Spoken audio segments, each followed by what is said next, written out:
Hello and a very warm welcome back to the Kellogg Garden channel. I'm your host Resh Gala, coming to you from my kitchen. No, but seriously, I'm coming to you from New Jersey Growing Zone 6B, and I'm going to teach you today 5 very important seed starting hacks that's going to transform your indoor seed starting game. So let's go. But before we get started, don't forget to hit the subscribe button and the notification bell so you don't miss another great gardening video from Kellogg again. So the number 1 hack for seed starting, can you hear it? Can you guess it? Well, it is to use hot boiling water to moisten your seed starting mix. And the reason I like to use boiling water is because your seed starting mixes are sitting in your department store or wherever you're buying it from your nursery. They're sitting there on the shelves for months and months, maybe even years, and they harbor fungus gnat eggs.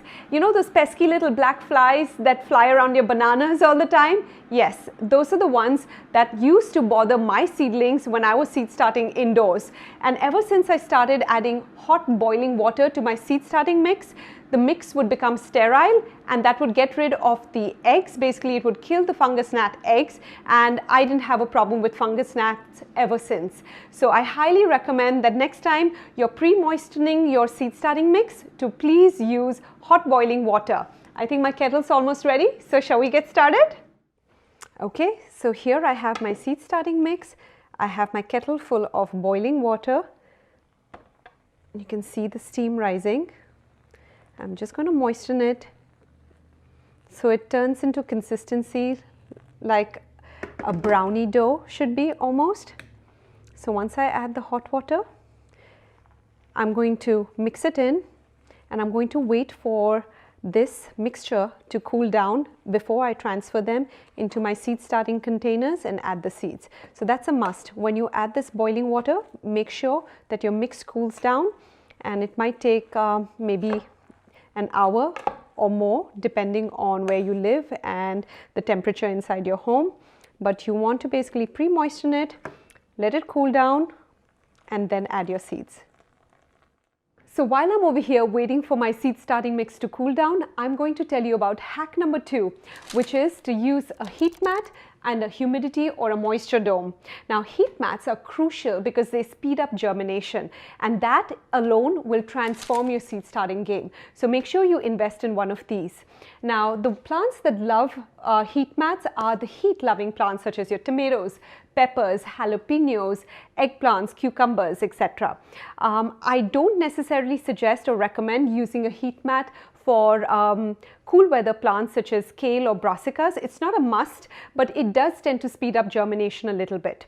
Now, one thing I do want to tell you though, and you have to be very careful, is that once your seeds germinate, the moment they germinate, put them under a grow light, take them off the heat mats and take off the humidity or moisture dome. Now this is crucial, okay? So try that and you will be successful. Now if you don't have one of these domes like I do, and if you're growing in just these solo cups like I have right here, then you can just use your regular old cling wrap, which I'm sure you have lying in the kitchen, and you have your solo cups like I do here with holes already drilled in them, your seed starting pre-moistened seed starting mix inside and your seeds, and all you would do is just put the cling wrap right on top of it like this. And once the seeds germinate, take the cling wrap off. Now the number 3 tip that I'm going to tell you is about watering from the bottom. Many times people, they tend to water their seedlings from the top, and I don't necessarily recommend it. I don't see there's any harm in doing it. However, I do notice that a lot of times the soil or the growing medium that they have their seeds in, it tends to splash back, and the leaves, you know, could get some kind of disease or infection. So I would highly recommend you just water from the bottom. Let me show you how.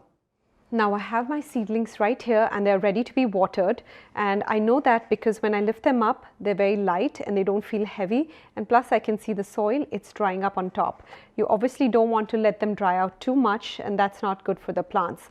So the way I would water it is lift up this seed tray that I have here, and I always keep an extra tray under it to catch the water or the extra moisture that leaks out. And I would essentially just fill this up with water.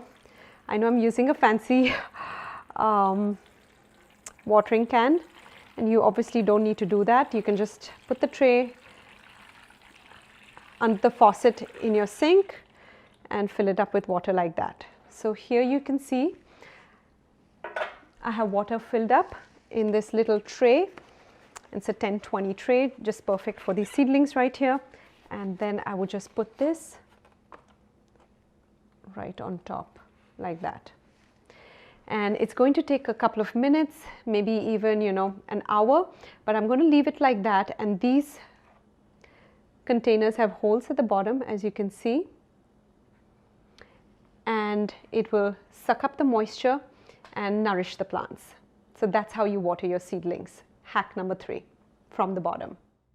The next seed starting hack, and this is crucial for seed starting success, is to make sure that your seedlings are no more than 2 to 4 inches away from your grow lights.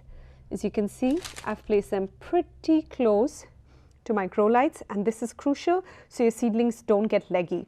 Now, if your grow lights, most of them are adjustable these days, but if they don't come down too far, then make sure you prop up your trays or your pots on top of books, or like I have, on top of some games or even a crayon box for my kids. So have your grow lights very close to your seedlings. This is crucial to prevent them from being leggy.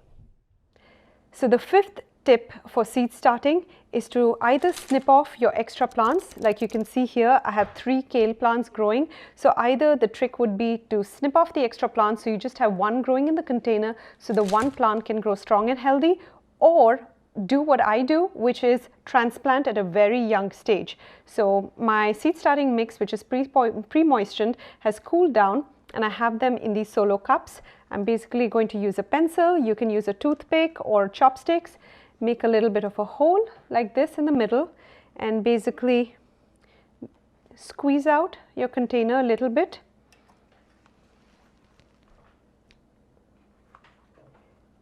You can see it's a very shallow root system, and take one of these plants,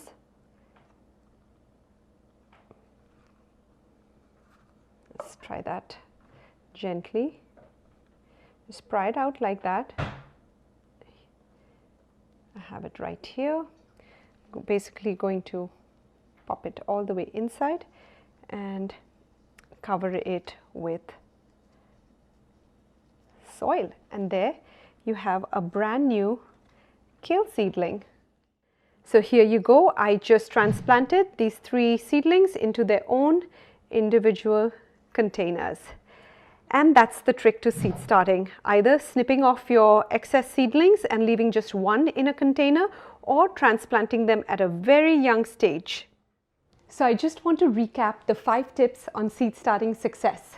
Number 1 is to use boiling hot water to moisten your seed starting mix. Number 2 would be to invest in some heat mats as well as a humidity dome to ensure speedy germination.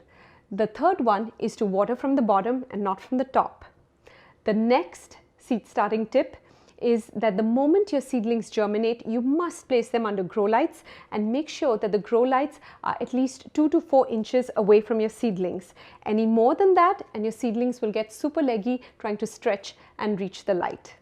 And the last seed starting secret is to snip off the extra seedlings that you have, leaving just 1 in the container, or do it like I do, which is transplant the additional ones and just leave 1 in a container.